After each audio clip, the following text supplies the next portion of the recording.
嗱，上次我哋講有個新產品，呢隻係4位嘅，叫做 GMS Ball。咁呢個產品同以往有咩分別呢？呢兩個位係鍍金，呢兩個位就係鍍銀。因為咧有好多發燒友咧，又想又有金，又想有銀，咁啊啱啦！就嚟聖誕，又就嚟新年啦，金銀滿屋，咁呢個最啱啦。咁裏邊咧亦都有濾波，亦都有防濾。咁啊睇到啦，我哋呢個插頭22K 裏邊係鍍咗22K 金嘅，呢啲腳火靈就鍍晒㗎。嗱，呢啲腳我哋人工逐隻拋光嚟做嘅。所有我哋 MS 嘅都係自己生產，唔係買其他人嘅牌子嚟做嘅。咁所以我哋嘅出品咧係嚴格嘅，裏邊全部係彈弓銅，俗稱叫輪銅。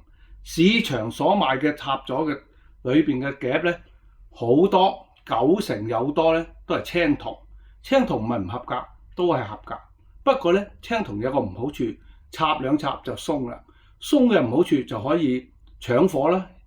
有機會會火燭，咁點解最近咧話拖板火燭咧？其實拖板係唔會火燭嘅，我哋全部係有防火，仲有阻燃，咁你攞晒有晒呢個安全嘅規格，咁所以大家買產品咧最緊要安全。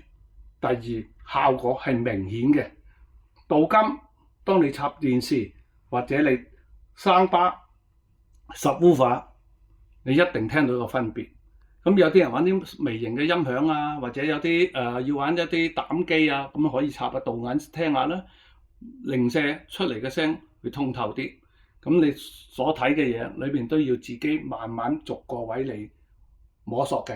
呢個3300火連續功率，咁好多人咧就話：哎呀後級唔好插，我哋係全部插得嘅。咁嗰啲話唔好插嗰啲人士咧，你問下佢自己有冇攞呢個證書先，唔可以亂講嘅，每一個都係合規格嘅。咁啊，大家有興趣嘅早啲嚟訂貨啦，因為咧頭一批咧喺25號開始淨有嘅啫。咁為咗答謝早鳥，我哋咧特別都送多一個18K 嘅 fuse 俾你換落去。咁究竟點換呢？你買嗰陣時，我話你知。